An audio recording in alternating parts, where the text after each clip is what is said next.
Okay. Oh, whoop. The game crashed as soon as I opened up the stream. Good job, everybody. Hold on, let me reopen that. Okay, let's see. Is it working? Hold up. Kind of hard to tell sometimes because of the window size. Okay, yes.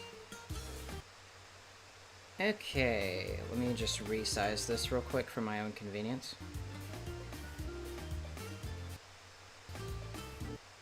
And make sure that that stayed the same size. Okay, no, it didn't. Let me resize that now.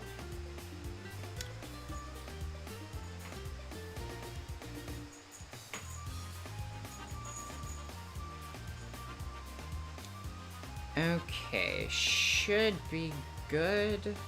Hold up. Forget which. There we go. Okay, cool. Yeah, okay. I believe that should be everything. Alright, hi everybody. Welcome to the stream.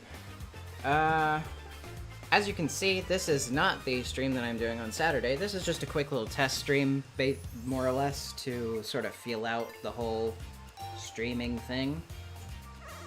And we're gonna start it off pretty simple with just a chill Sonic 3 stream. How's that sound to everybody? As you can notice, I'm playing on Sonic 3 Air, and I have some mods enabled, because I'm finicky and like to do things my own way. This particular set of mods is pretty fun, though, because sometimes Knuckles' sprite sheet doesn't have the correct custom mods.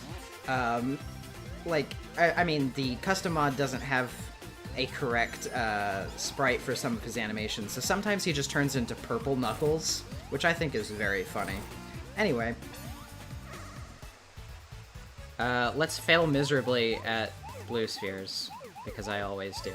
I don't know how the quality of this is going to turn out, by the way.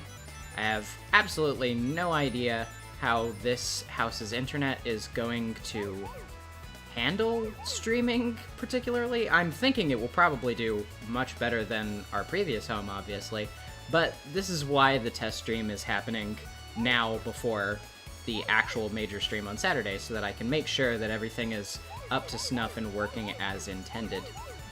I'm probably going to get severely distracted trying to do blue spheres while talking at the same time.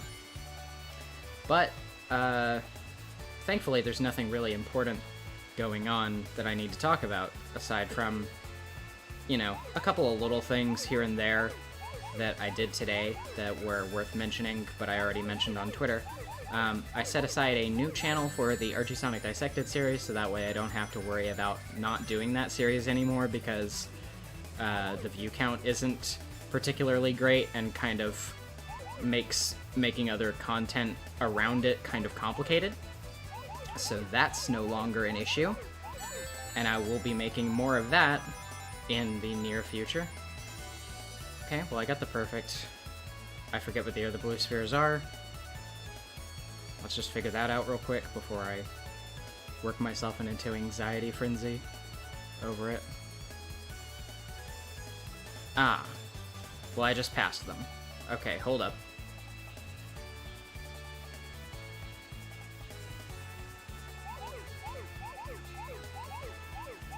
Okay, cool. Anyway, I'm seeing in the chat that the quality seems pretty good to everybody, so that's good.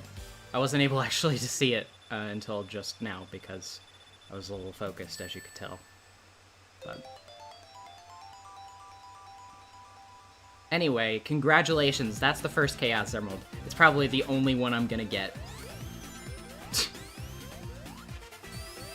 Because I am not very good at the Blue Sphere stages, to be completely honest with you. Yeah, Tom, probably going to be an uphill battle, although streaming isn't my main focus for my brand, quote-unquote, so I'm not as concerned about it as people who make most of their channel revenue on streaming. So, hopefully that won't be as big of an issue. Also, I haven't actually been able to peek at the window since starting, so if anybody could let me know if the chat is displaying correctly on the actual stream itself, because there is supposed to be a chat window on the screen, that would be very appreciated and helpful. I do have, of the mods I have enabled, by the way, I do have some that replaces some of the music with some of the tracks from the Sonic OVA soundtrack, which I find very cool. I think it actually works really well. The boss theme, in particular, is pretty cool.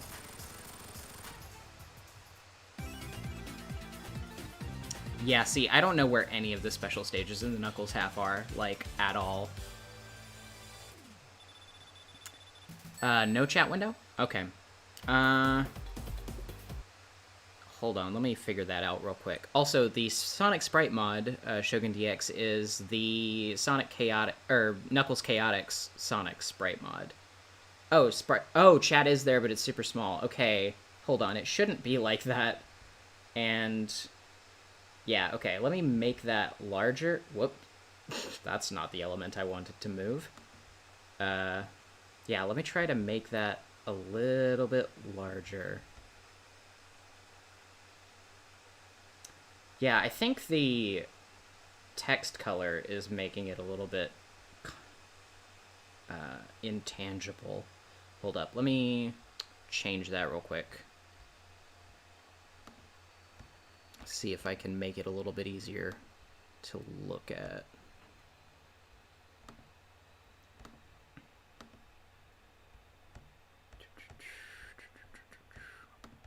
See, I thought I'd be clever and make it purple, but it actually turned out not to be very good.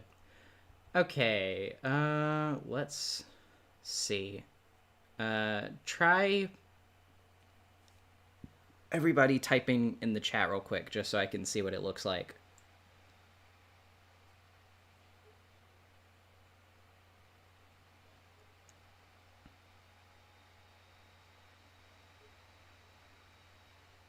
Yeah, see, let me actually look and see real quick if it has that on the font settings. So on the font settings, chatter, source, visual settings, background color. Let's try that. Oh, wait, it says background color will not be shown in the final. Okay, that's interesting. Yeah, it doesn't appear that I can.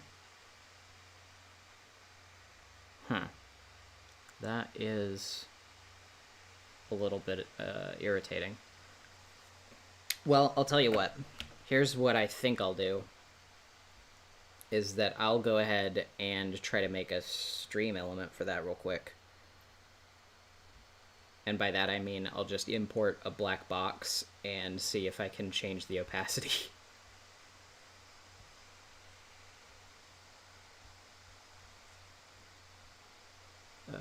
Add new source. Add source.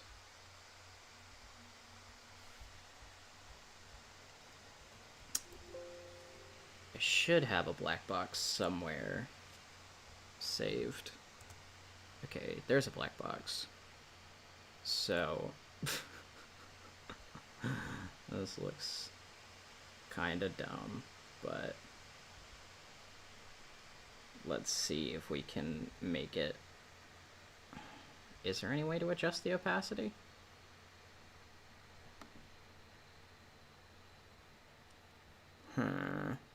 I don't actually see one. Yeah, there is not.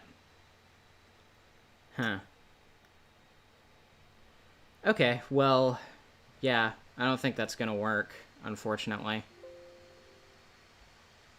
I think I'm probably just gonna have to follow the recommendation and put the chat up here and see if that works out. That's also where some of my notifications will go, but, you know, whatever. We're just feeling things out right now. I'm using Streamlabs OBS, actually. So.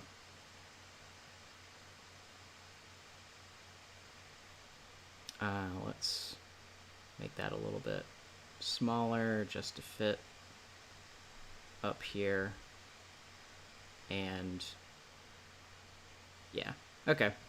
Well, let's just try that for now and see if it works.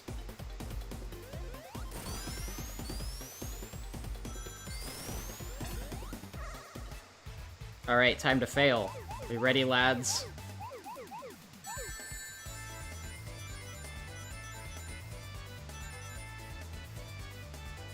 I swear to God, I can't actually remember a time where I've completed the second blue spheres successfully. See, I'm already fucking up. Also, sorry if you hear any background noise from the cat. He's just prancing around. He's a very excited boy.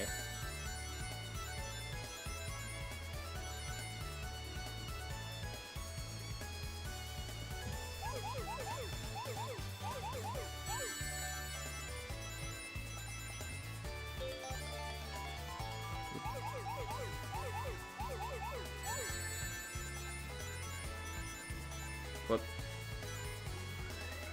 Got the one. Okay.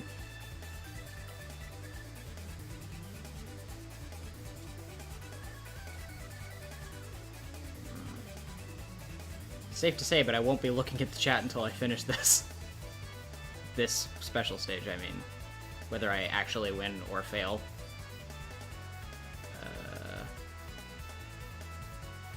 It would be nice if I could find some blue spheres. I'm sure they're around here somewhere.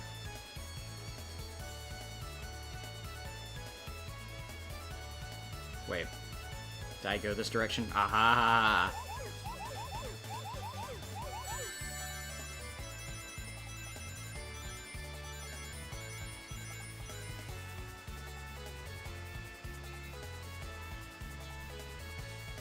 Oh, well, that's some found.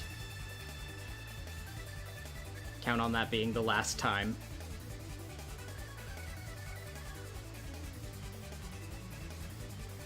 Or not. Oh, whoops. I'm stupid. Oh well.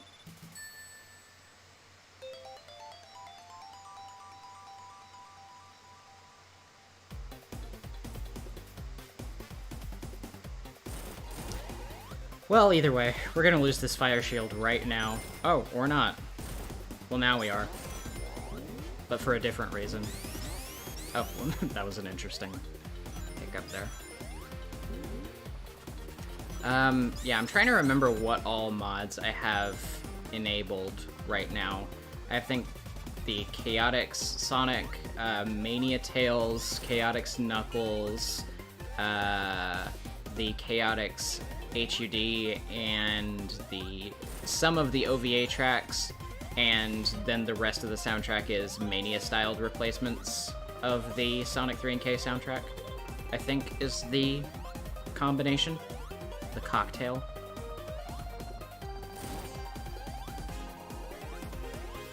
It makes for an interesting playing experience. I like using mods when playing Sonic games that I've played a million times because it just makes things a little bit more interesting.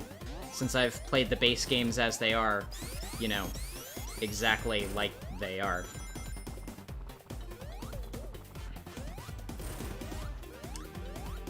Yes, the music sauce. If you go on Game Banana, there is a mod called Mania-styled music, or something along those lines. You can find it on there. It shouldn't be too hard to find. But if anybody wants, I'll go back in later after the stream is over and add the download link in the description.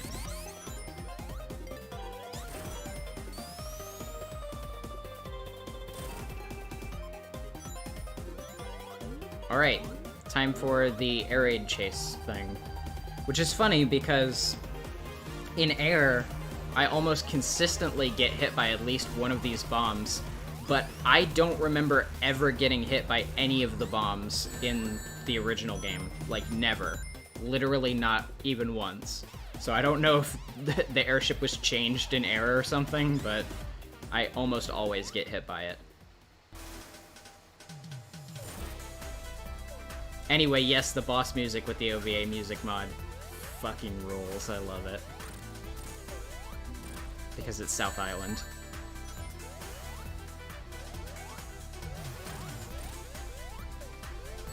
Ah, shit.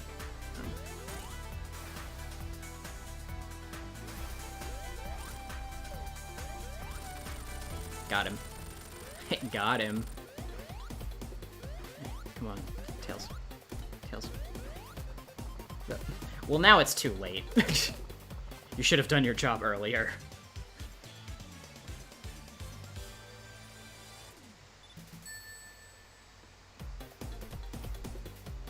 If I'm not mistaken, we might get a purple Knuckles here. Or no, not a purple Knuckles yet. Later.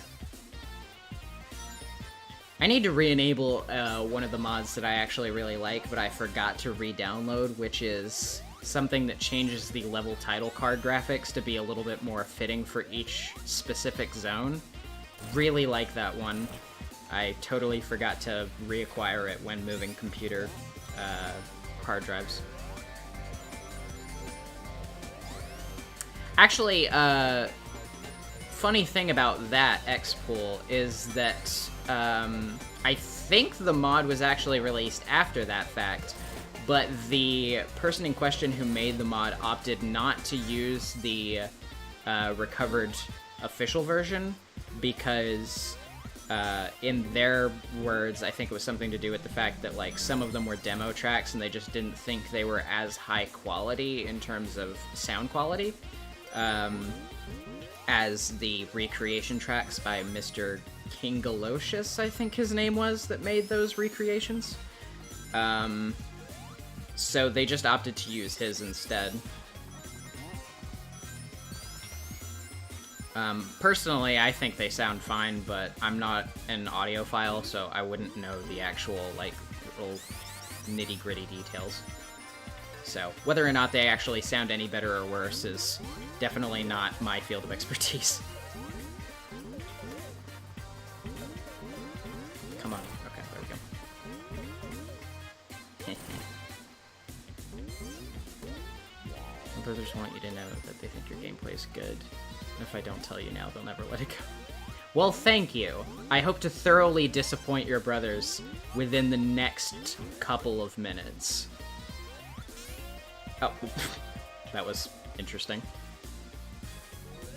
Wait, is there something back here? A ring box. I love... can I be completely honest? Wait, hold on. Actually found 2 music style packs on GB. Is it Music Pack or OST? I think it's Music Pack.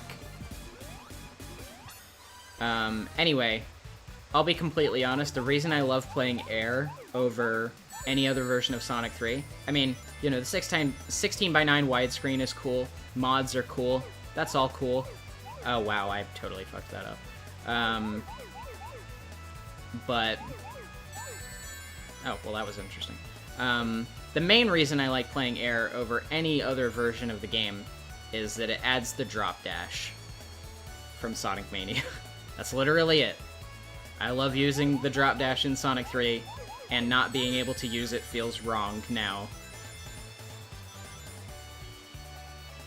You can drop a link for it here if you're down. Yeah, you can go ahead.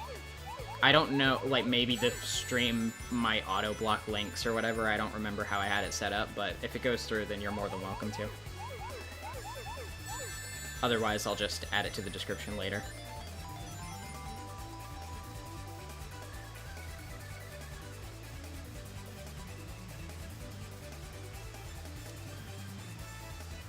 Oh, come on, buddy.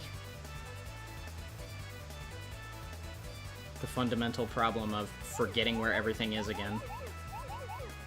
What? See, I turned too fast! Sonic, you're too fast!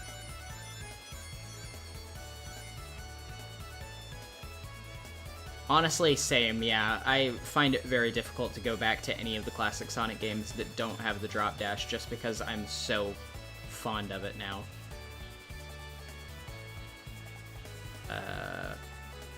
Well, presumably, okay, I got that one. Now it's time to lose somewhere else. Oh, okay. See, I knew it. The Stadia port doesn't stand a freaking chance. Yeah, almost all of the Sonic 3 ports actually are not, like, particularly great. I mean, they're not bad. They're not, like, bad ways to play the game or anything, but they don't really add much of anything in the way of quality of life upgrades like some of the other Sonic 1 and 2 ports do. And the fact that there is no Taxman and Stealth port is hideous. And I know why. It's because of the licensing issues with the music, but... Look, I'm selfish. I just want one.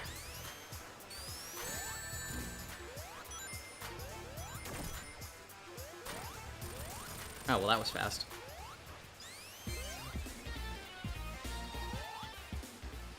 I say as I play Sonic the Hedgehog. Oh, well, this game is fast. I didn't know.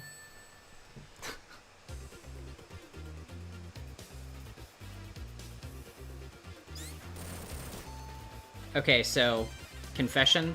This part used to scare the shit out of me as a kid. I don't know why. I think it was just the sudden threat of looming giant wall crushing you, but I used to always panic here and, like, just completely fuck up.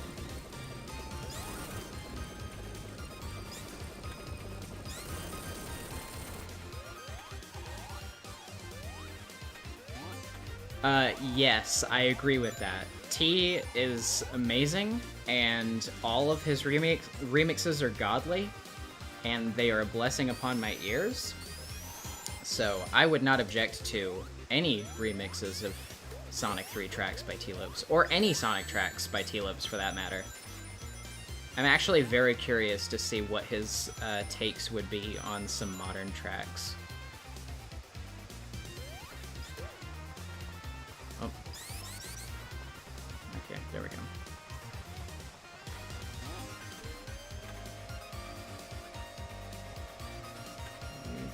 Oh, I could have gotten that if I were paying attention. Oh well. Wait, is there a spinner thing here? No. Okay. What? Okay. That... Sure.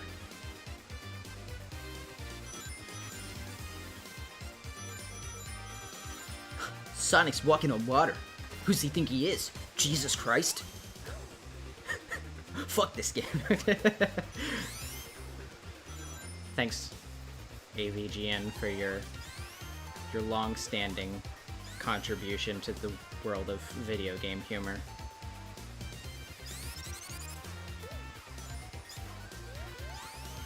Is the bubble gonna come up? Okay. Just one more for safe measure. Actually, how about 3? I'm gonna monopolize these. Sorry, Tails, you're not allowed to breathe. I suck all of the air out of the water. That's a sentence that I sure did just say. Alright, well, I guess there's not really anything going on up here.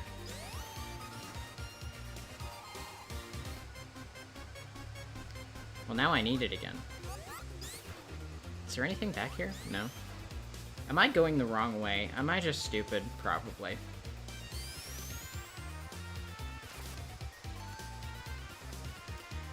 See, I distinctly remember always being confused by this part as a child. Because it's difficult to tell where you're going.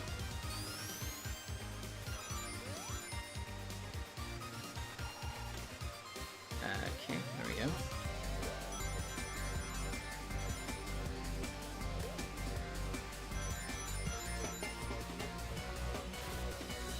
Ooh, that was nice.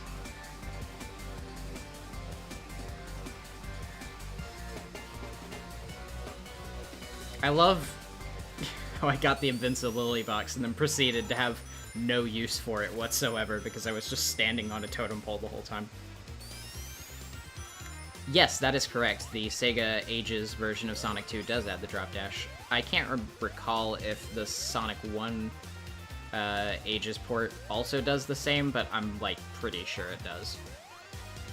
Only thing about the Ages ports, though, that I'm very confused about is that they added the drop dash, but they didn't make it 16:9. It's still 4:3, which is a little odd to me. You would think that they would go ahead and add the widescreen support, but apparently not.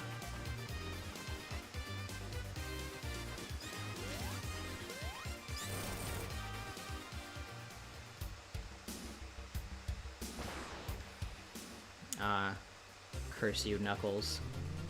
You and your laugh. You and your distinct chuckle, of which you have.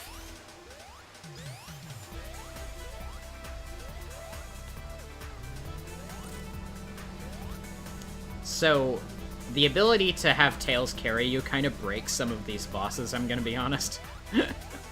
There are some of them that are so clearly, like, the actual attack pattern is you're supposed to wait and find the attack of opportunity to jump on something.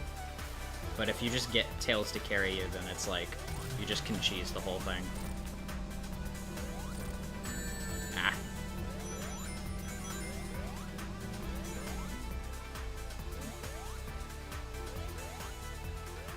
Come on. Okay, there we go.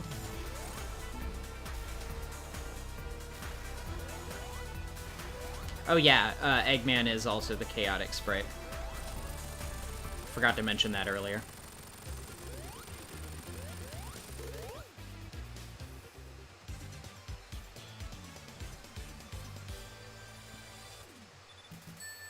That's fair. Okay, on to my least favorite zone in the game. I don't have any problem admitting that. I do not like Marble Garden at all. I know a lot of people say that the Carnival Night is their least favorite, and it's definitely not one of my favorites, but Marble Garden is just the worst. I don't like it.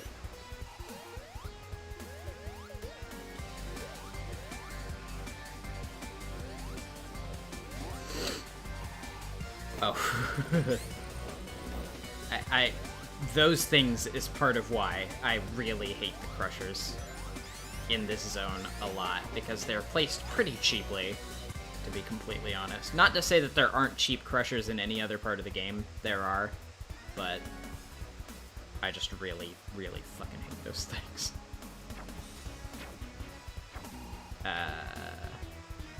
Oh well.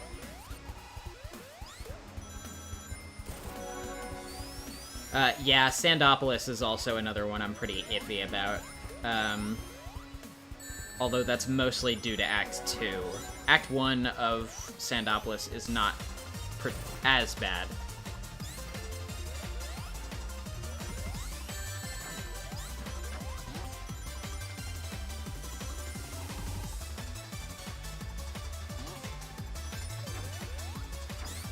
Oh, whoops.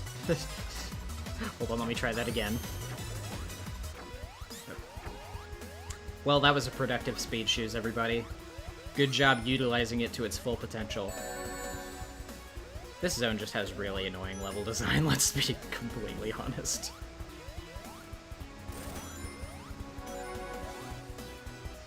It's like a lot of it is just spent trying to work with these wonky gimmicks.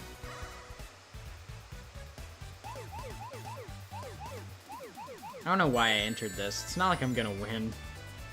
I've already given up. I don't know, maybe by the end of the stream I will have beaten the second special stage at least once.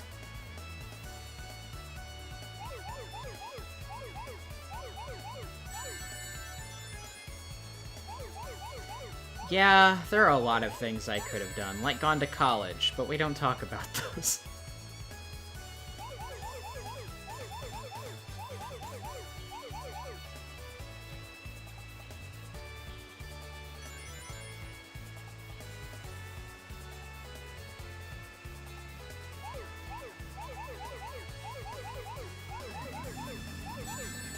super focused this time. I'm super serial focused. That's how you know that I'm gonna win.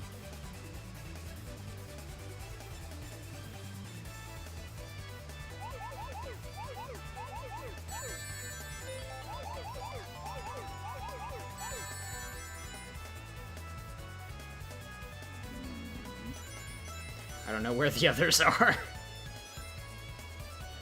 There's only 12 of them, which is, correct me if I'm wrong, I think farther than I've gotten so far. Ah, ha, ha, ha, ha. See, I was just fooling you all. I was just playing a little joke. I knew that I could do it. I could do it this whole time, and I've been holding back. I've only been using 2% of my power. No, I actually did just kind of psych myself into it. But...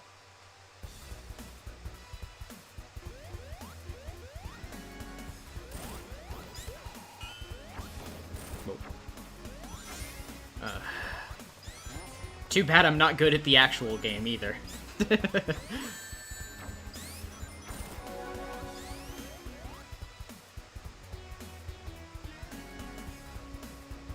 Okay. See, the spike placements in this zone are also incredibly dickish. Like, they're just there to take the piss.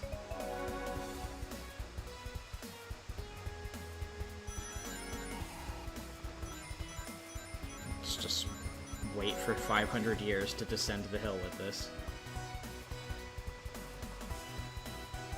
The ones that really bug the shit out of me in this zone, though, are the walls that can't be destroyed without the spinning top.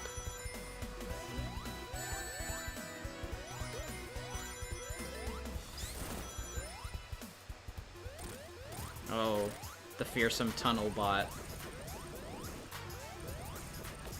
Yes, as infamously, stops all Sonic 3 runs. The hardest boss in the entire series. And see, I already did it. That's how you know I'm good at video games.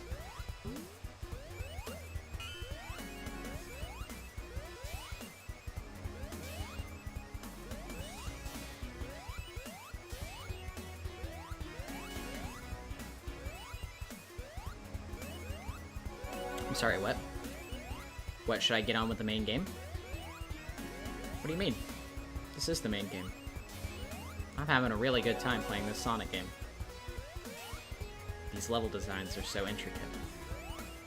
I'm really enjoying myself. Alright, well that's enough of that. We've had too much fun today.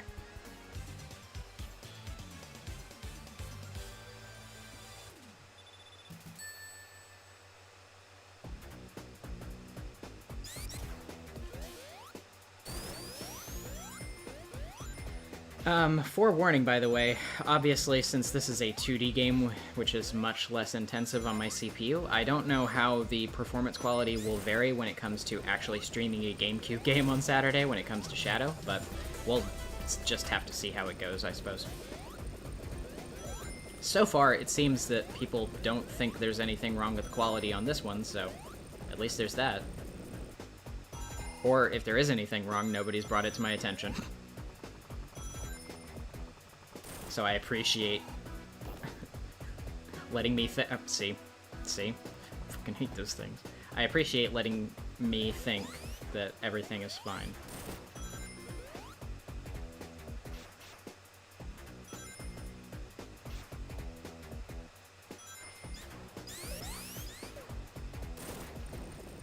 Anyway, yes, I hate those crushers a lot.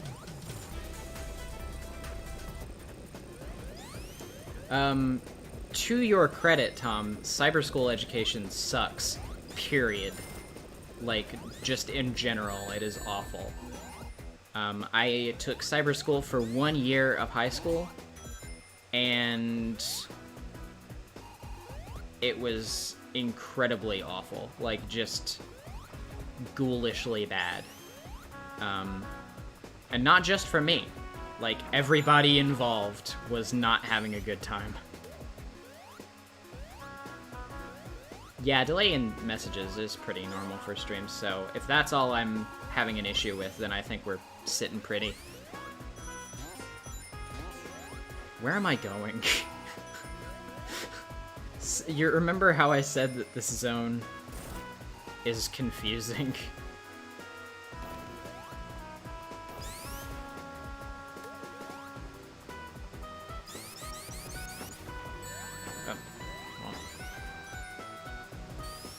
Oh. Okay, there we go. Yeah, probably. Whoop. Okay. Stop bullying me.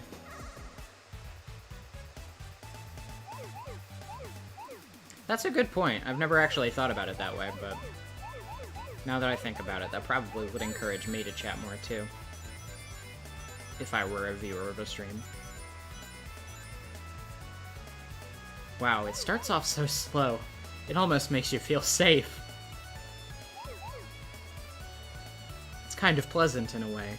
It's like a warm blanket cascading over my shoulders, only to be violently ripped from me, and then replaced with ice.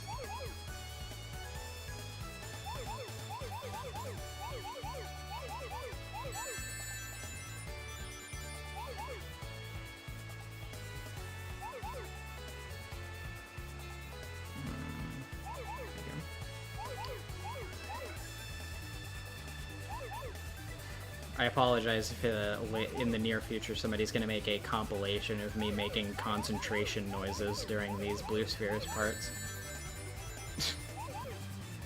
Because it will be embarrassing, but it will be really funny.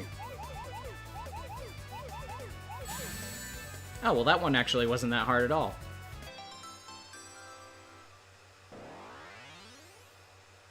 That's true, but there's not much you can do.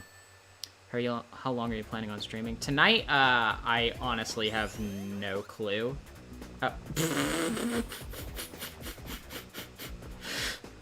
Good job, everybody.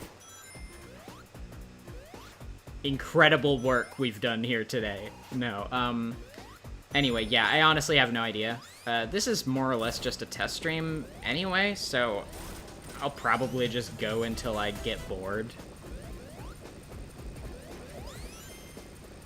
Now I want a classic NezumiVA mod for air. Please, if anybody wants to do this, you have my full blessing to do so. I too would like to see this. I am just as much on board for this idea as anybody else. I honestly want to get more mods for Sonic games that have my character in them. SA2 was a really cool one to be able to do. But like, my big ones are like Sonic 3, Sonic Mania, and Generations. And to that extent, I guess Forces could kind of be lumped in with that, but solid 5 minutes. Huh. That's interesting. Is it like that for everybody else, or was that just...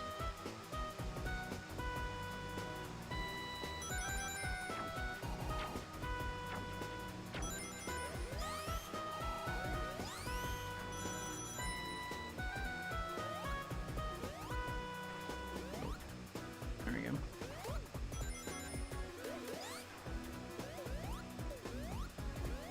Nezmi and Forces can have right off. Yeah. I mean, Forces isn't a good game, but there are some things that I find guilty pleasure in, mostly with mods enabled. It's like a minute and a half or so. Yeah, that's not great, but it's not like the worst thing ever, I guess. Like I said, this is more or less just a testing things out stream, so if things aren't perfect, then like, that's fine. I just need to sort of examine it and figure out how to adjust things as I go. Also, my internet speed does fluctuate a little bit here and there at this house, so that might have something to do with it as well. But there's not a lot I can do about that particular issue, so, you know.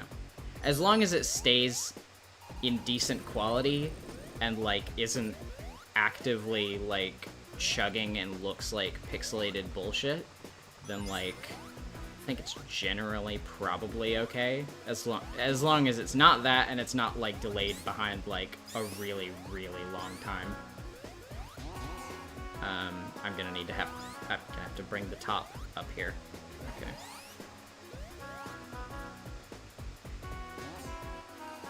Okay, there we go.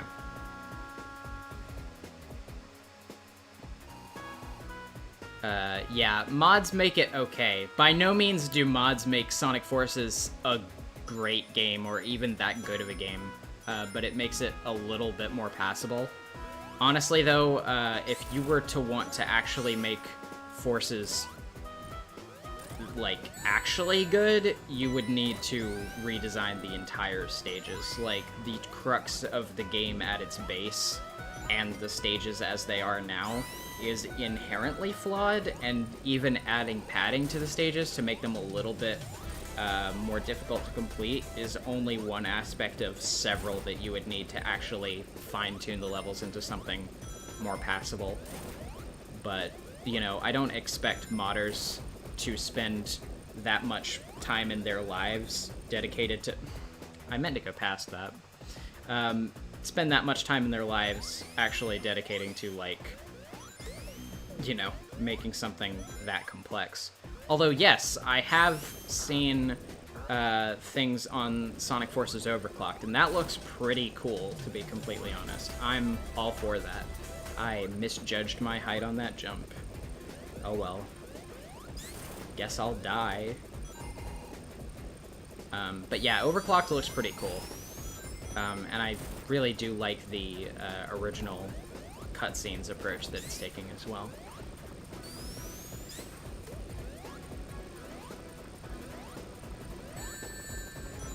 Speaking of which, not that he needs it because he's probably got a bigger platform than I do, but tiny shout out to Landy, who does the Sonic voice acting for Overclocked and for the Adrenaline Dubs of IDW comics on YouTube.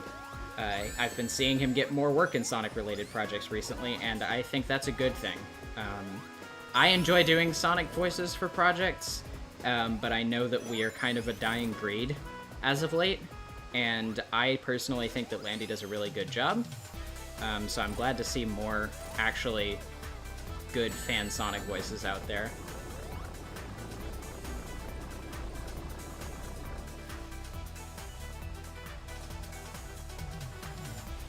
Yeah, I don't know that the I'm mentioning this late, by the way. Sometimes it just takes me a minute to look at the chat, but to my knowledge, I don't think anybody's actually worked to put the Nintendo stages back into the PC version of Sonic Lost World, which is a little disappointing.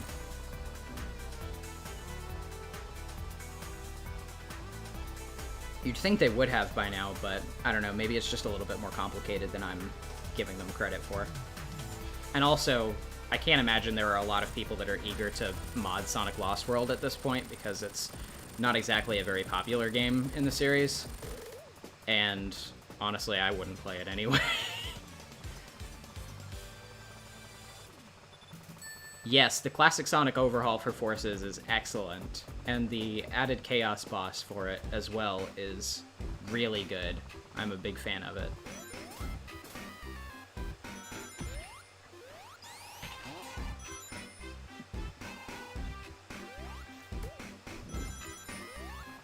Alright, well, time for another not-so-great stage.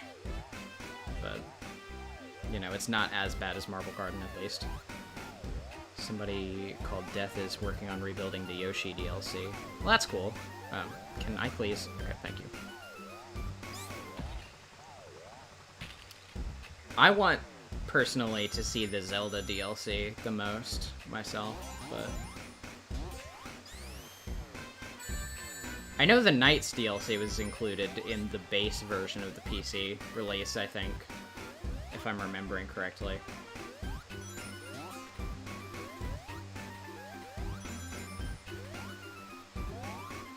These platforms are always very odd to me.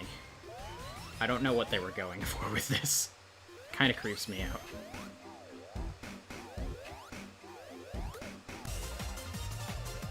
Just as soon as somebody makes a comment about the remix being good, I get the speed shoes and the music goes away. I'm sorry, I didn't do this to personally slight you.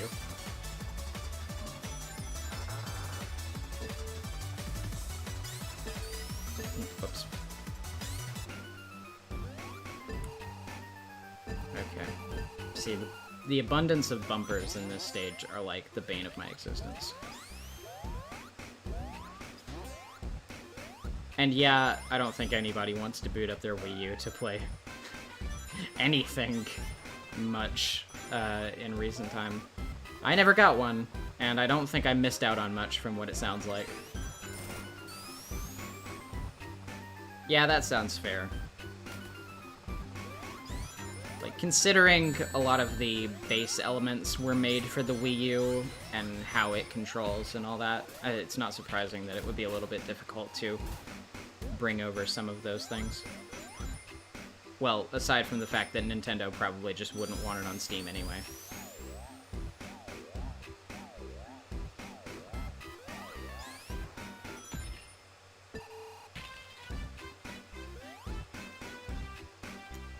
You know, for a moment I almost thought, yeah, I just gotta jump up and down on these. My foolish, foolish brain. Almost forgetting the most fundamental lesson it ever learned.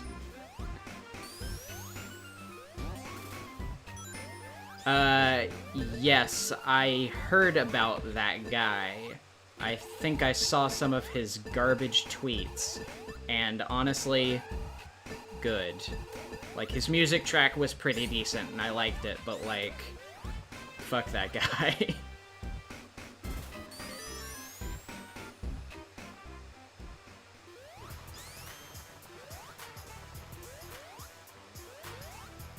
So this mini-boss is probably the most annoying one, in my opinion, because it doesn't make itself particularly obvious on how you're supposed to hurt it at first, so a lot of people are going to spend a lot of time trying to figure this out on their first run.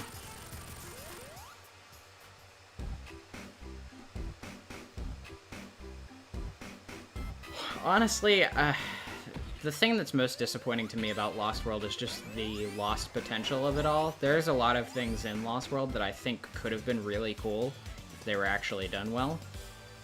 But as it stands, it just wasn't.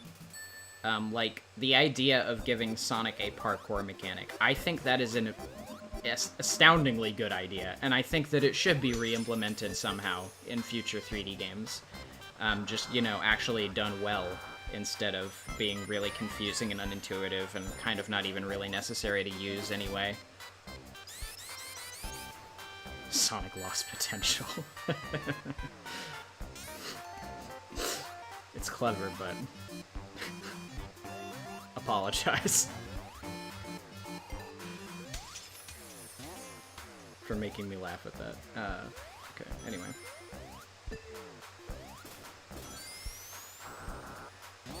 Yep. Okay.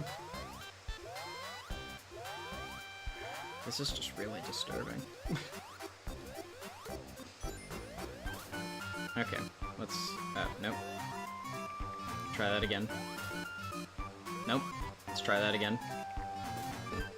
Okay. Thanks. Okay, nope. Nope. Shot too straight up. Oh, that's... Come on now. Let's have a little bit of class in our Sonic the Hedgehog discussions. Infamously a scholar's field. Tails' tails look like a butt from behind. That's the kind of discourse we deserve. No. Yeah, they shouldn't have brought back the Wisps. In fact, I'm really tired of them bringing back the Wisps in general. As a concept, I don't hate the idea of Wisp-ons. Like, I think they're a decent idea if you... with the caveat that they make it clear that the Wisps are willingly volunteering to be used for them instead of, you know, literally Sonic and Friends using the Wisp's power to harvest into guns after being mad at Eggman for harnessing their power for other things. But other than that, though, like, yeah, I don't know. I'm just not a huge fan of the Wisps in general. They were fine in colors, but I think they should have just stayed in colors.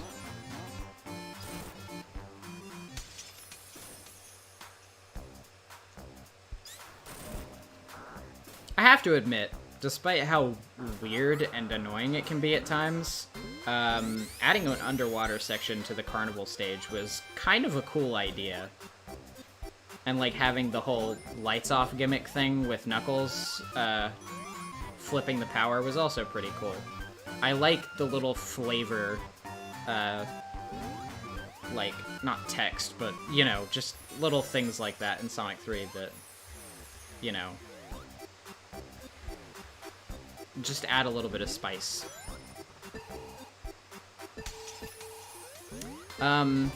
Yeah, I think the Zeddy as a species are fun in terms of design. I don't necessarily know that I enjoy the Deadly Six that much. In terms of actual characterization, I think they're written very weakly. But I think there was, like any Sonic concept, potential with them that just wasn't utilized to their fullest because modern Sonic Team are hacks. Good luck, X-Pool. But yeah, so, what was I gonna say about the Zeddy? The most that I have enjoyed the Zeddy, and this will probably come as a surprise to nobody, is in the Bad Guys miniseries in IDW Sonic, recently, because, honestly, as underwhelmed as I have been with the recurring use of Zavok in a lot of the modern games, I actually liked Zavok in the Bad Guys miniseries. Like, he wasn't the most interesting character ever created or anything, but Ian actually managed to bring sort of this subtle nuance out in him that I really was not expecting to see for the character, and I honestly ended up really liking him in that. The way that he's, like, actually kind of earnest and gentle with the way he approaches Starline and, like, actually kind of gives him, like, critique and stuff, but then it becomes obvious partway through his pep talk that, like, he's also using that as another layer to manipulate Starline's emotions. I really like that. Like, I honestly think that's really interesting.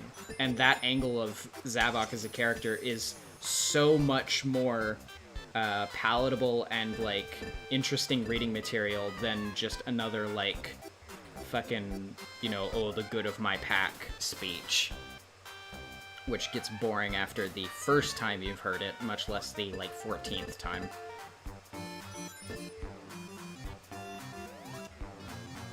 And yes, that's absolutely true. I stand by this. I will go to my grave with this opinion. I really, really like Ian Flynn's writing on Sonic, and nothing will change that. Unless he just, like, became completely stupid overnight and ruined everything, which I don't think is going to happen. But stranger things have happened in the Sonic fandom. That being said, I think that the people who make Ian out to be the devil and pretend like he hates the freedom fighters, despite there being very little evidence to suggest that being the case, I think that's incredibly funny and just particularly laughable all around. Oh, Jesus. That was bad. Okay, really need to start reading the Sonic comics. Good luck with that. I mean, unless you just mean the IDW comics, then, you know, you have a good time ahead of you. They're really good. The Archie Sonic comics are, I've said this multiple times, but they're a complicated beast to tackle because there are so many artists and writers on the series that it is impossible to narrow down whether it is good or bad in objective terms, because it just isn't useful to narrow it down like that. A lot of Archie Sonic is, in my opinion, unapologetically bad, like just actually horrible. But then a lot of it is also really good. But it just depends on what arc and what writer and you know, what you're seeking to get out of it. I guess a lot of people still like Ken Penders despite the fact that he's the worst at everything, because they enjoyed seeing Knuckles' dumb fucking dad treat him like an idiot that needed to defer to his authority figures, despite the fact that Locke was an abusive asshole who did Knuckles so dirty the entire time he was on screen. Can you tell that I really, really hate Locke as a character? I have a lot of opinions about Archie Sonic, okay? But I'll get into those more in time with the Archie Sonic Dissected series, probably. Also, yes, I do agree with that. I really like Evan's writing in the newest stuff, too. But that doesn't surprise me because I already really enjoyed Ghosts of the Future, which is Evan's pet project, so... and yes, I would, for new Archie readers, probably recommend skipping to 160. There are a lot of small context-driven things that you're going to be missing out on that you're not really going to understand, but context clues and quick wikiing helps. And honestly, doing that and putting in the little effort involved in that was probably more worth it at the end of the day than going through the emotional exhaustion of actually reading all of Pender's material from pre that point. So, you know, it's like pick your poison, basically.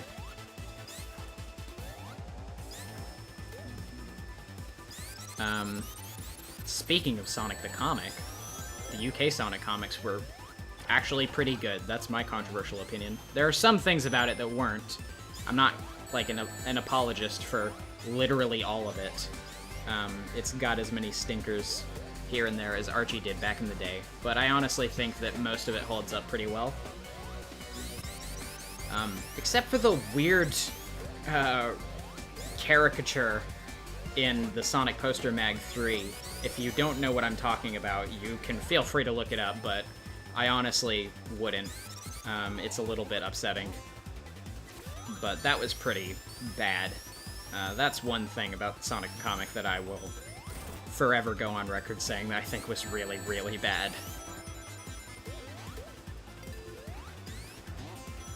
But I don't know. I mean, you know, I like Fleetway Supersonic. I know that's a pretty stereotypical one to have an affinity for because practically everybody who likes the Fleetway comics likes Fleetway Supersonic, but I think it's an interesting take on the character, adds a little bit of a dimension to Sonic. I don't know that I'm necessarily crazy about Fleetway Sonic being so much of a dick, but in terms of the actual plot reasons as for why he might be, I think they're decent enough, and I don't find it, like, offensive.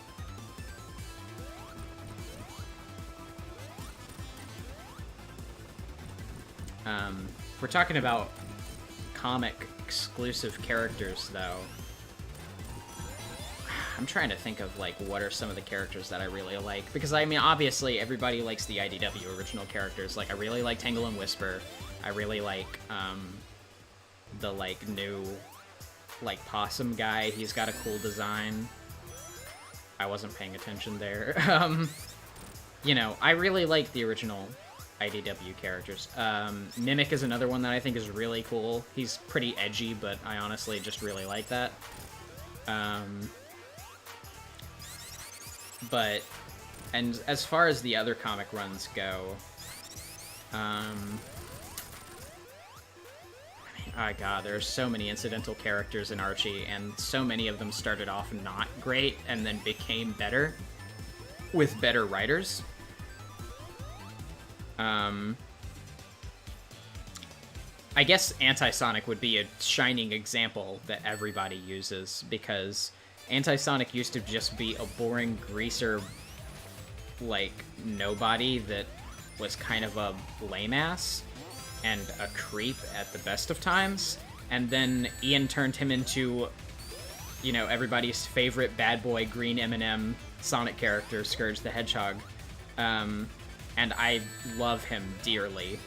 And people will say, yeah, he's hokey and he's, like, just kind of a loser, but I think that's the appeal of him to me, I really like that there's just this quippy, cheesy, super into himself dipshit that, like, is just clearly super, super into his own hype, but is, like, a little bit self-aware of how, like, stupid it comes across. I don't know. I just really like Scourge as a character. He's very fun.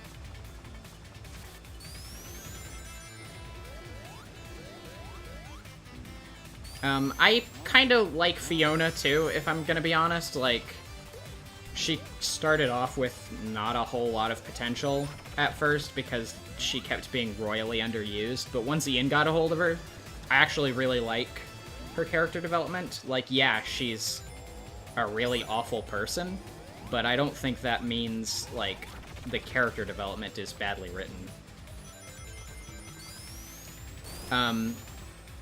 Laughing anytime you see Scourge. Honestly, same, though. But, like, that's why I like him. I think he's just so goofy. But, like, in a semi-self-aware way that just... I mean, it's like I said, I love him just because he's a little dipshit. Like, I love making fun of him. Every single time he shows up, I'm making fun of him. But like, I think that's part of the appeal. I think people who sincerely think Scourge is cool haven't wised up to the fact that he's just a little dorky wannabe nobody. But, like, I don't know. I just like that a lot.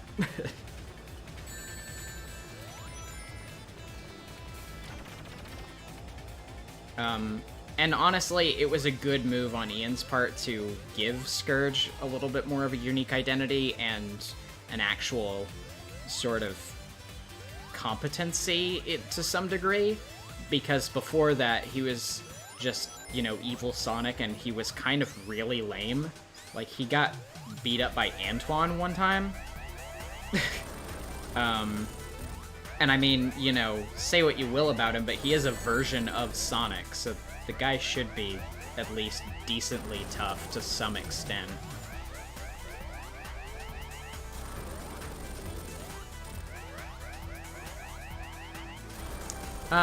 Yeah, I think the Joker-Harley dynamic is pretty present with Scourge and Fiona. I don't necessarily like Fiona for the Scourge relationship, if that makes any sense. I don't necessarily mind the Scourge relationship too much, but what I found interesting about Fiona's character was not specifically to do with the fact that she was with Scourge. I thought the idea of her being sort of abandoned by the freedom fighters and turning to a life of crime temporarily was an interesting idea. And the fact that she comes back and she's trying to be good, but, like, nobody apologizes to her, and she is met with, frankly, like, cartoonish levels of suspicion at any given turn, even though she is trying as best as she can to be, like, helpful and kind, is, like, it's an interesting thing. Sorry, I was too focused on talking. But it's an interesting thing because I feel like it creates a situation in which her heel turn is a little bit more not understandable from a defensible state, but understandable from just, like, a character building state. Like, if you get inside the character's mind, you start to understand the internal logic of why she is the way that she is. She, you know, has constantly been under this impression that she is not capable of being good, but she's trying her best to be anyway, and then everybody continually reinforces the idea that she's not capable of it. The heroes are always suspicious of her all the time. She is met with every action she takes, like, being interpreted very uncharitably. And even, like, Bean and Bark coming back, they say that they don't think she is capable of being good. And they just keep telling her, like, yeah, you keep telling yourself that you're a good person, well, we'll be here doing crimes if you want to come do some petty crimes with us. And so then when Scourge comes along, he just kind of becomes sort of an excuse for her to enable herself to give in to her worst impulses. It's like she's being told this whole time that she is an inherently bad person who cannot change, and so instead of fighting it up current, she just decides to take it at face value and be like, okay, you know what, fine. I guess I am a bad person and I never will change. And so I'm just gonna lean full tilt into it, and she just completely goes full bridge burning mode. I think that as a character arc is pretty interesting. I wish we got to see more of what could have potentially gone on with her in the future, but unfortunately, I don't know. Is SatAM still the best incarnation of Sally, or are there some Archie arcs that do her better? This is a complicated question because Archie Sally is a bit of a contentious figure. There are a lot of things that she did that are viewed as particularly controversial and out of character, and some of these things I would agree with to some extent, but I think also that a lot of Archie fans view Sally's actions a little bit uncharitably. Particularly the slap. I'm gonna say it on record, this is gonna be a little bit controversial probably. I don't think the slap is nearly as bad as a lot of people make it out to be. And the reason why is because taking it from Sally's perspective, especially with the build-up issues leading up to it, I think it is more than understandable for her to be having a breakdown. I don't necessarily think that everything she is saying is correct, and I don't blame Sonic for having the response that he does either. But I honestly don't blame her for having, like, severe PTSD about the fact that Sonic just basically was presumed dead for an entire year, and then was throwing himself back into trouble despite the fact that by all accounts it was clear that there were other people who could take care of the same things he was doing for him. Now, as readers, I know we have the expectation of, like, Sonic is a free spirit that needs to go on adventures. But, like, you know, from her perspective, I think it totally makes sense to just be like, you know, why are you doing this? To address a comment in the chat right now, from what I heard, the slap was never planned for the issue and was added by the artist. That is a rumor. It is thrown around a lot, but it is totally not true. The artist for that issue was John Gray. It was his first issue on Sonic anything, and he was a newbie artist. If he had added something that egregious into the lines in that early of a stage in the production of the comic, and it wasn't in the script, Sega or somebody else would have caught it way, way too soon for it to be an issue. A lot of people just give John grief because they want somebody to blame for what they think ruined a ship or whatever, but it totally wasn't John's fault, and I don't encourage people giving him grief over it, especially not 15 years after the fact. But honestly, at the end of the day, though, I don't even think this slap was actually that bad. It wasn't the finest character moment for Sally, but it could have been a lot worse. That being said, I generally think in terms of consistently good characterizations, SatAM Sally is the most iconic. But if you're willing to wade through some of the murkier water of her characterization in Archie, there are some arcs that do treat her extremely well. Although there are also a lot of arcs in Archie that treat her extremely poorly, mostly ones done by Ken Penders. And mainly to do with the fact that she needs to listen to and respect her weirdo, abusive father that is arguably, like, one of the morally worst characters in the entire Archie canon. I do not have any hesitance in saying that I think King Maximilian Acorn is, like, one of the worst characters in Archie Sonic, period. I think he's genuinely an awful person. Locke is, like, in no pun intended, lockstep with him in that position for me.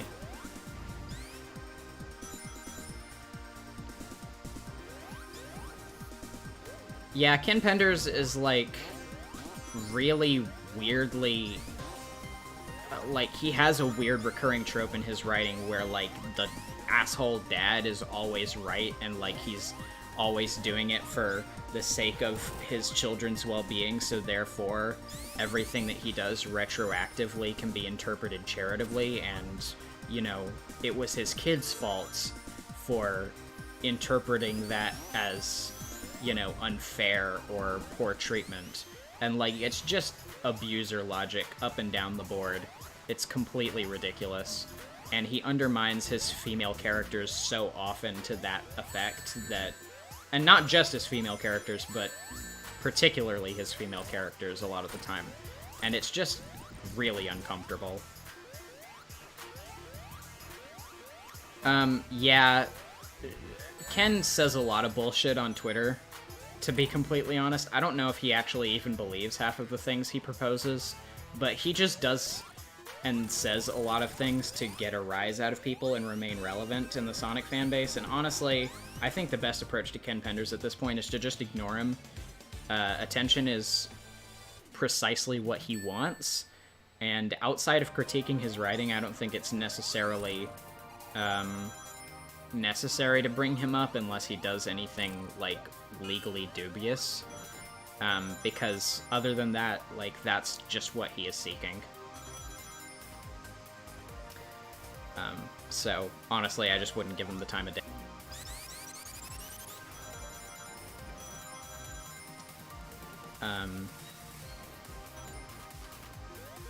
Yeah, that's pretty much all I have to say about Ken Penders, to be honest. I really don't like the man.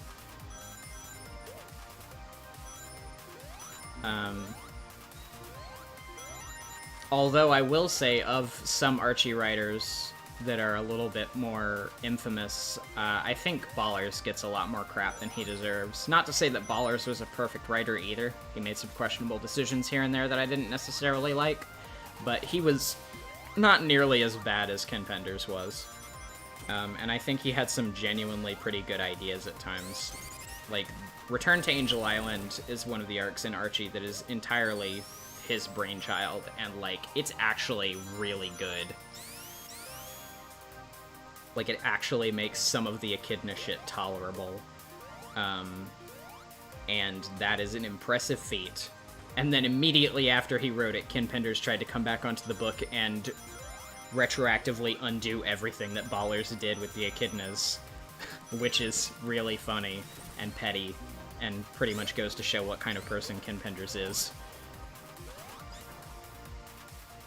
Fortunately, it didn't actually end up working out because Ken didn't stay on the book for much longer than that, and as soon as Ian began his run, he pretty much continued exactly where Ballers left off with the state of things in regards to the Echidnas. And he also made Locke more of an overt asshole and made Knuckles actually start to, like, get mad and bite back at him. And I love that shit. I love it. Locke deserves to get his shit kicked in.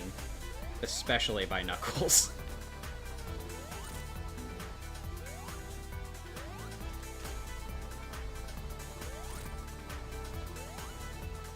I keep forgetting that I will get turned to ice.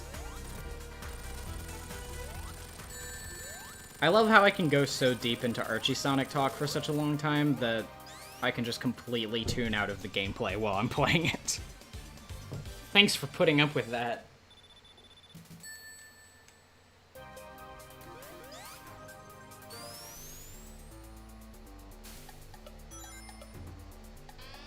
Well, we're to the final zone of the Sonic 3 half of the game, so that's pretty cool.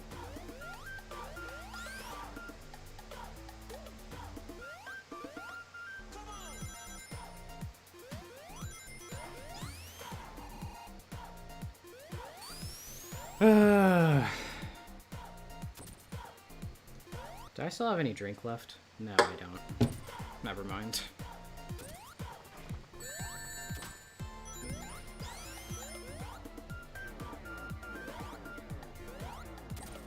The remixes for Launch Base and the Mania style OST mod are godly, by the way. I really enjoy them. Well, that was clumsy.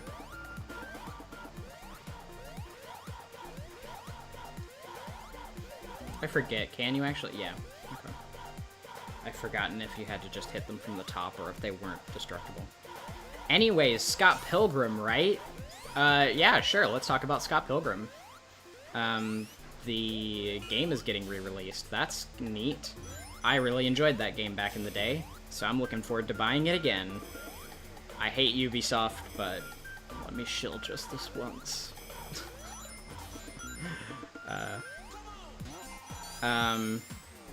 Although, because the game is coming out, it has reignited discussion about the series as a whole, and I hear a lot of people justifiably giving their criticisms on the story from the perspective of the movie, which is obviously probably the most popular incarnation of the story. It's the one that most people know about. And I would take this opportunity to say yet again that while I do hold a fondness for the film and a lot of its elements, I think a lot of the biggest criticisms that people levy at the film and its story that I think are fairly understandable are handled much more expertly and well in the original comic. And I'm a little bit upset that not enough people seem to actually know this. People say all the time, like, they should have killed Scott Pilgrim and, like, Scott is a horrible person and all this stuff. And, like, yeah, arguably he is. I don't think Scott Pilgrim is necessarily a particularly morally sound character at the end of the day. But I also think that his development is handled so much better and more sensitively in the comic that, like, it upsets me a little that people don't actually know about that. Because, let's be completely honest, like, right off the bat. In the film, Scott doesn't learn jack shit. Like, practically at all. He gets stabbed, like, once for being exposed as a cheater, and then he's like, I was cheating, sorry, and then, like, that's pretty much it. In the comic, he actually has to confront these things much more in depth, and, like, they spend multiple books building up the fact that the way he remembers things, particularly the more charitable ways he views situations involving something where somebody got mad or upset at him, is something that he's not always remembering correctly. And he often remembers things in a very rose-tinted way that make himself look like more of a victim. And he's forced to actually reckon with that and acknowledge the fact that he has hurt people and it is his fault. And I really like that aspect of his character development in the comics, and I understand that they were adapting 6 graphic novels into 1 hour-and-a-half movie, so, you know, they couldn't exactly do everything, and I don't necessarily blame them for that completely, but I will say that I do think the character development is a lot better in the comics, and that's why I think it is a lot better overall. In particular, I am extremely fond of the comic depiction of the Dark Scott, who in the movie is just kind of used as a throwaway joke, where it's like, oh my god, the last enemy I have to fight, myself. And then they just are like, okay, well, yeah, he seems like a pretty nice guy, because it's just, you know, it's just a clone of himself, and then he's like, we're gonna get brunch on Thursday. You know, it's funny, but, like, it kind of belays an actual decent character development moment that in the comic was really, really good. Where, like, Negascott in the comics was literally this mute, like, psychopath that embodies all of Scott's repressed, like, terrible tendencies that he doesn't admit about himself.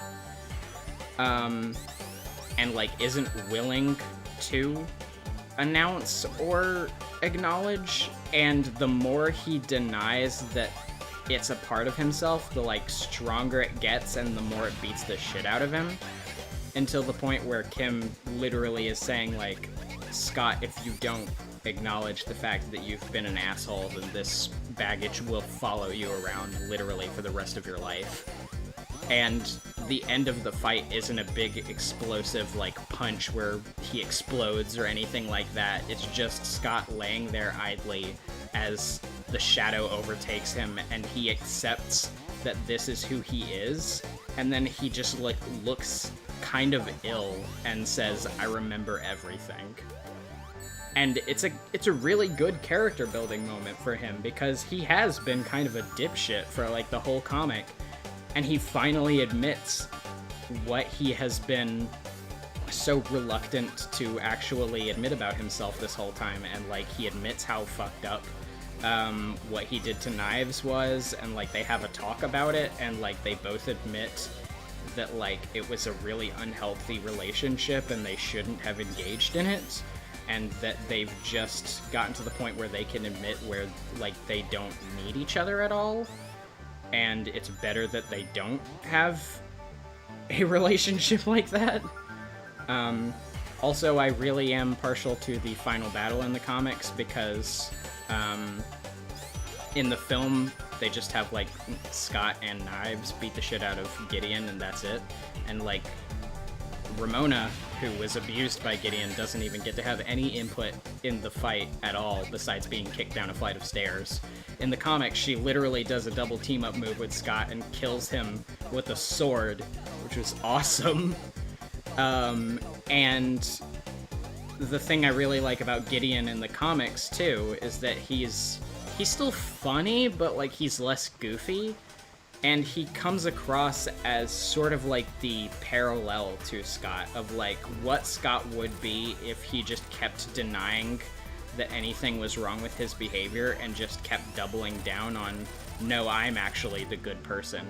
And he's shown to have a lot of the same character flaws that Scott had before, and it's, you know, it's just an interesting parallel. And then one of my favorite lines in the comic comes from that point, where Scott visually recognizes the fact that Gideon is just a worse parallel of himself, and he says, you know, Gideon, I understand you, man, and that's why I have to kill you. Because he's like, I understand exactly where you're coming from, and that's why I know you're a horrible person. So yeah, if you've never read the Scott Pilgrim graphic novels, and you were a little dissatisfied with the way the movie handled some things, I would highly recommend them. They're much, much better in my opinion. And overall, they just add a lot of character building and scenes to characters that didn't get fleshed out as much in the film, and, you know, overall I just find it to be a much more enjoyable experience. I do have a soft spot, like an affection for the film version, because of a lot of the elements of it that I enjoy, but I, at the end of the day, vastly prefer the comic. I did not intend to go on a huge Scott Pilgrim ramble there, but I've been actually thinking about it for the past couple of days, just because the game is so close to coming back out again, that, you know, I've been giving it some thought. I do eventually actually plan to make a longer video essay form type video about Scott Pilgrim to that effect one of these days, but, you know, who knows when that'll actually happen.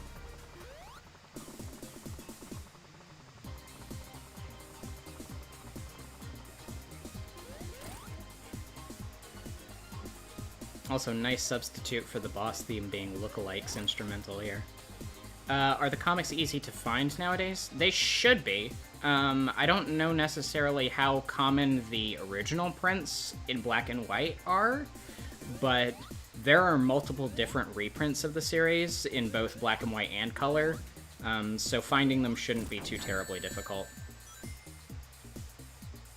And also, they're all available digitally too, so if you find it a little bit more convenient to buy comics digitally, then, you know, they're definitely available that way too.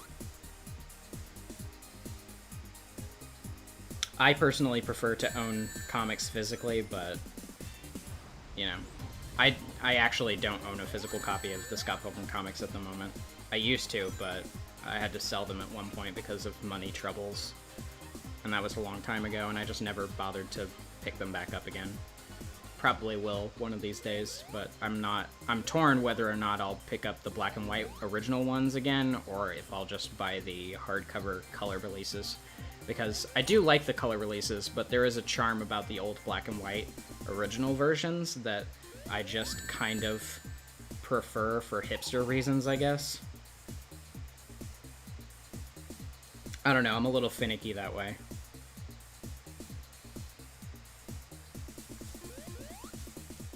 But in terms of the comics, though, I would also say that they're pretty. They're not like a huge time investment because they're all graphic novels volumes, and they're about the size of an average volume of manga, and there's only 6 of them, so you know it's not actually a huge time sink. When I originally owned the books, I read the entire graphic novel series in like a day. Hipster reasons are valid reasons. Also, there's a joke in the black and white versions that is much funnier because it's in black and white, where like they actually edited the text in the color version to make note of the fact that the joke didn't really work anymore because it was in color.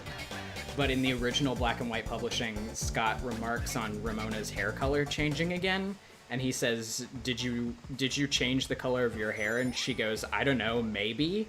And it's to reference the fact that like it just shows up gray in the book anyway, so like you wouldn't be able to tell. There was purple Knuckles, by the way, if you were curious about seeing him. Oh wow. It's the Hidden Palace.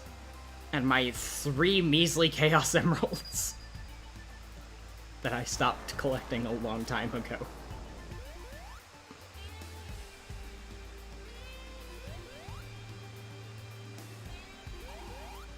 Actually, how do I get out of here? Oh no, that's not what I wanted to do.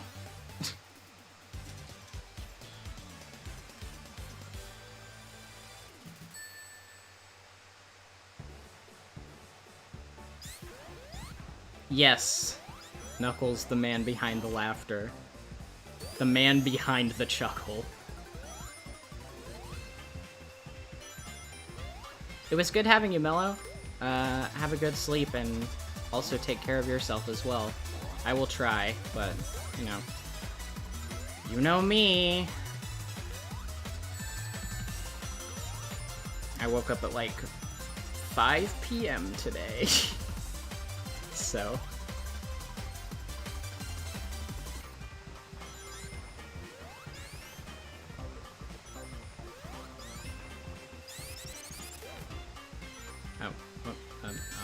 okay.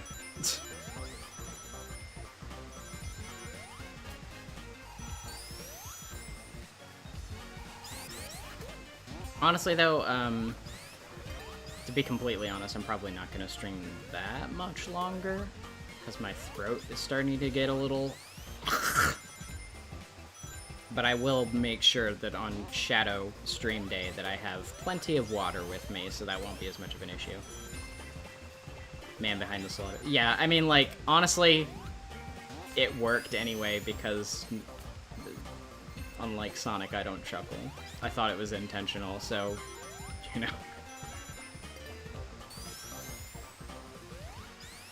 I need to get more, like, bottled water, because, unfortunately, at the moment, the only water we have is just empty bottles that we refill with tap water and put in the fridge, and that didn't used to be as bad when we were living in the old house and our tap water was just coming from a well, and it, like, didn't really have that much of a, like, it didn't have much of a tap water unique taste to it.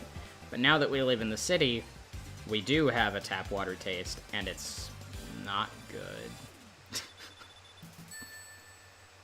Plenty of fluoride to turn the frogs gay, of course, in case you were worried.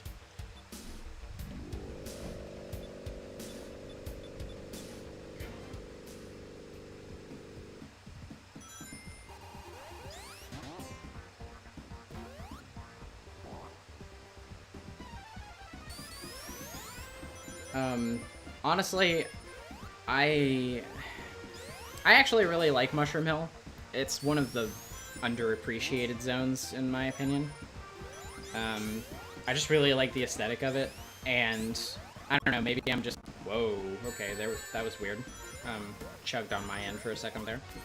But, no, yeah, I honestly... probably just have a bias towards it because when I was a kid and played Sonic 3 and Knuckles Collection on PC, I used to play from Mushroom Hill a lot, but whatever.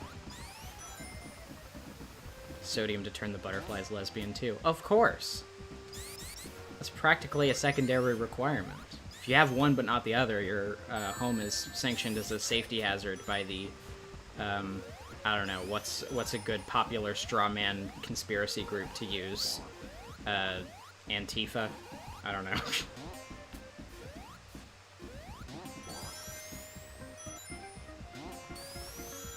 Oh, so that reminds me, I'm ready to get banned from YouTube Live for espousing my radical Sonic the Hedgehog views, but, Sonic the Hedgehog is Antifa. You can fight me on that. He is a radical anarchist, and undoubtedly a leftist, and you can fight me on that. And you will, if you don't think so, then you will be wrong. So, live with that.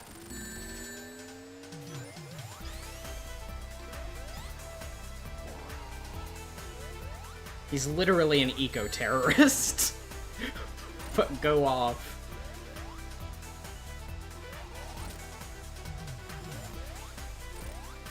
I haven't heard of that one, but I'm sure it will become part of the daily routine sooner or later. I wasn't paying attention, I'm sorry. Sonic is Antifa and Mario stormed the Capitol. I don't know. Don't character assassinate Mario. He may be a violent, crazed murderer, but I tend to think that Mario is a pretty good boy as well.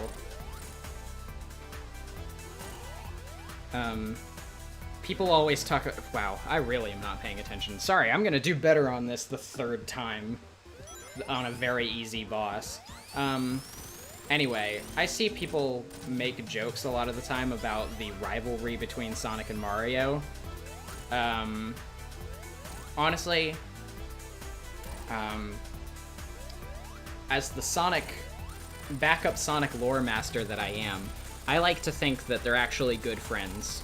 My proof of this is that they regularly get together to participate in Olympic Games together, so I like to think that the cast of the Sonic and Mario games are actually, like parallel friend groups that go on picnics and stuff together pretty often. That's my hot take. Sonic and Mario are friends. And they, like, talk to each other all the time about how it's so weird that people think that they don't get along, because they definitely do.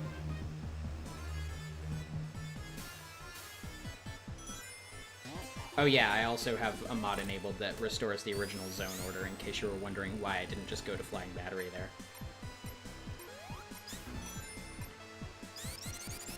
Sonic, I suppose, goes to McDonald's. But don't we all? That doesn't mean that we're not in support of a socialist utopia. It just means that we're working within the constraints that we have been assigned. I still go to Walmart sometimes. I'm sorry for being a fake radical, but this has descended into the worst type of stupid YouTube humor. Anyway, yes, SA2 is canonical evidence to the fact that Sonic is anti-cop.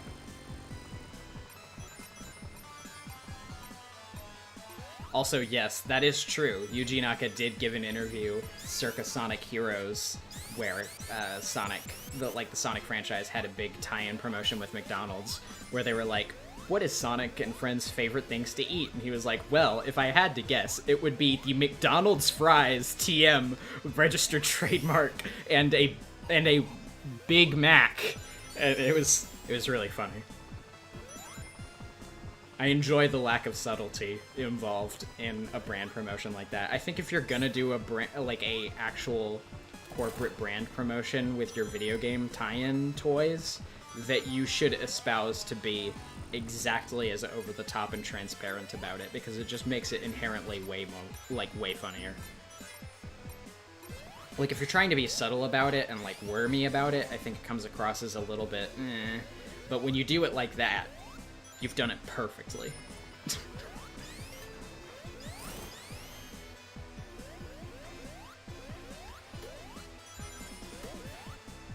if I remember correctly, I enabled a code on this version of Air which disables the ghosts in Sandopolis Act 2 because I just can't be fucked to deal with it.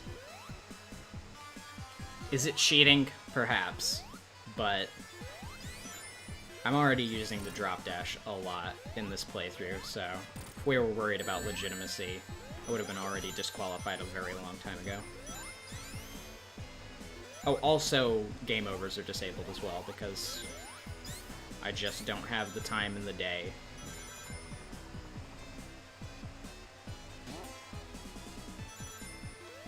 Oh, whoops. I jumped too soon. Now I have to wait, awkwardly. And now I have to wait, awkwardly.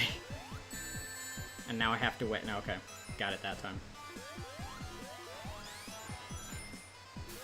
Oh, don't do that.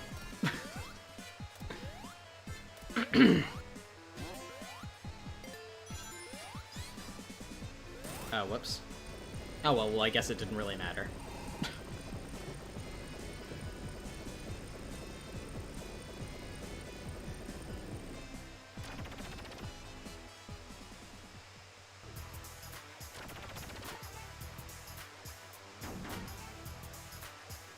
Whereas a deal, they were selling AirPod Pros for like $180, so I ordered it, and they said it'd be ready to pick up by that night. They delayed it at 9, and the next day I was at lunch, and they canceled the order, and they were being sold used and overpriced. I bought it from eBay instead, or Best Buy instead. I don't know why I misread that as eBay.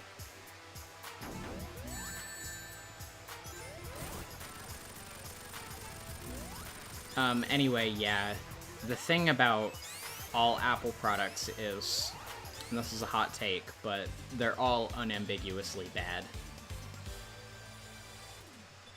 When will Sega partner with Sonic Drive-In Restaurant? I've been asking this question for literally over 10 years.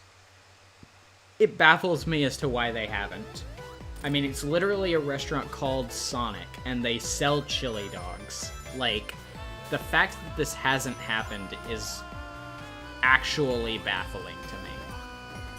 I don't understand why they haven't capitalized on this extremely clear opportunity, but I guess we'll just never know. Sega is kind of weird. They do a lot of things that don't make sense, and don't do a lot of things that do make sense. So I guess we'll never know.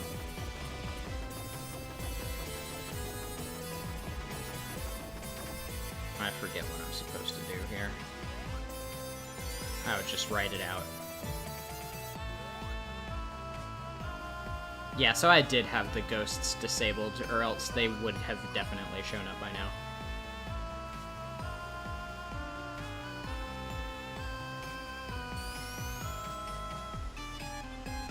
Wait. So there was something that I was supposed to do. I just always forget what it is. Oh, it's that. It's that thing. Or no? No, maybe it was that. I don't know. I don't know what I'm doing. I am just a tiny woman. Please do not bother me. Jack in the Box tiny tacos. So far. I think it's the notion that Sonic would be canceled for endorsing tiny tacos above anything else is my favorite concept. Like, of anything else it could be. It's the tiny tacos endorsement.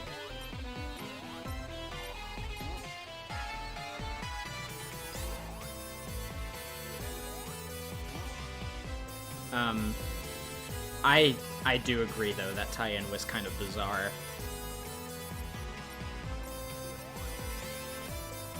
Wait, what? But why? Why have you betrayed me like this? I don't understand. Is there a switch? Oh, I see. That's a bit of strict timing, but... Oh. Okay. I'm good at video games. Don't let anybody tell you then I'm not, because they would be lying. They would be telling you a lie.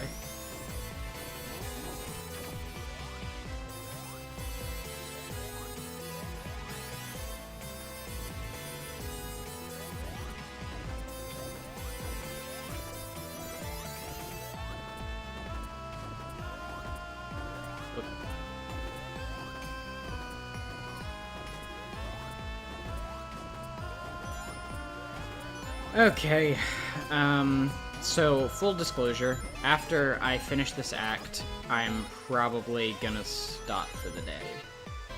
But this has been a very enlightening and fun first test stream, and I have very much enjoyed hosting it. So thank you very much to everybody who has decided to come along and listen to me inanely ramble over Sonic the Hedgehog. Which is, you know, what I usually do on my main videos as well, but this is different because it's live. And I don't have the luxury of scripting myself to sound clever. Therefore, I don't.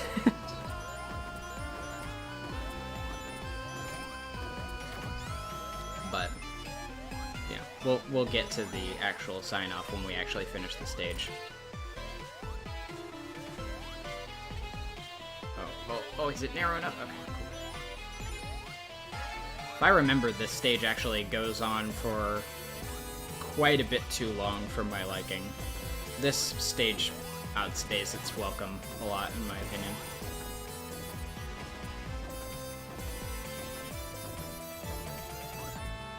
Thank you, Tails. It is now no longer dark, and I can see.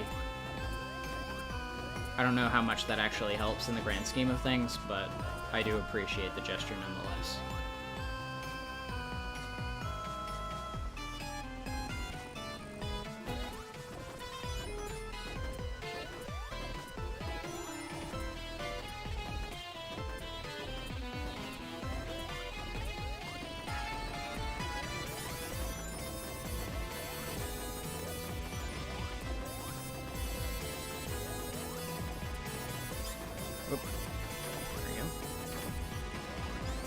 We have to be getting pretty close to the end, right? I anticipate that that must be the case. Tails, get down here. I have a favor to ask of you. Thanks.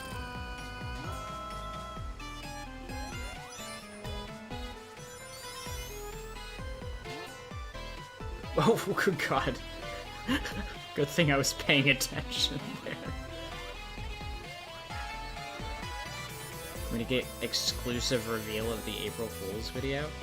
I don't know what I'm doing for April Fool's yet. I've had several ideas over the past year as to what I would like to do an April Fool's video on, and I think I've narrowed it down, but I'm still not 100% committed to it. So I guess we'll just have to wait and see. There's still a few months to go until we hit that point anyway, so don't worry about it.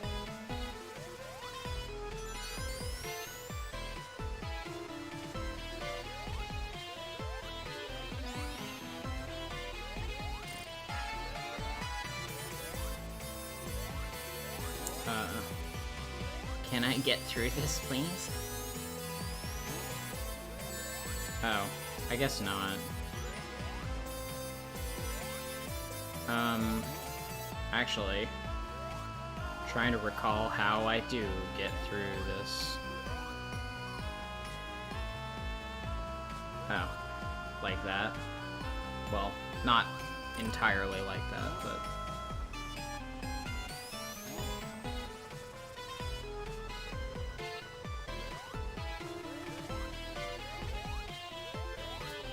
There we go.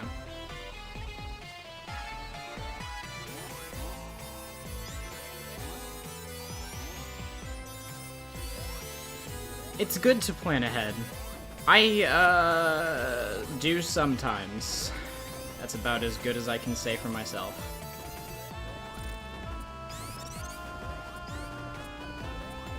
Oh no. Are we gonna try to end it out with one more special stage? I guess. Already fucked it up. like, unquestionably. Yep.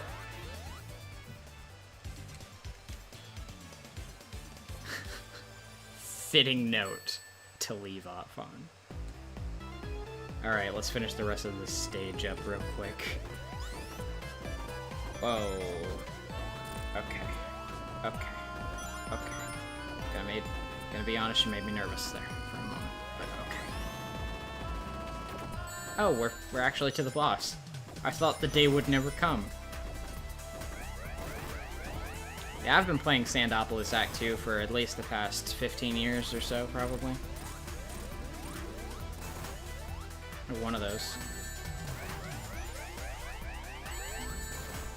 I've always been a little confused on this boss, like what constitutes his vulnerability frame or whatever. Yeah, it doesn't matter. I won anyway. I'm good at video games. Leave me alone.